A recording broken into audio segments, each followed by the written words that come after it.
બીજાને અપાકર્ષે છે અને 2 વિજાતીય વિદ્યુતભારો એકબીજાને આકર્ષે છે.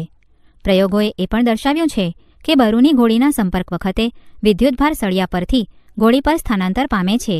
આમ બરુની ગોળીઓ સંપર્કથી વિદ્યુતભારિત થઈ છે એમ કહેવાય છે. 2 પ્રકારના વિદ્યુતભારોને જુદા પાડતા ગુણધર્મને વિદ્યુતભારનું ધ્રુવત્વ એટલે કે પોલારિટી કહે છે. જ્યારે કાચનો સળિયો રેશમ સાથે ઘસવામાં આવે છે ત્યારે સળિયો એક પ્રકારનો વિદ્યુતભાર અને રેશમ બીજા પ્રકારનો વિદ્યુતભાર પ્રાપ્ત કરે છે.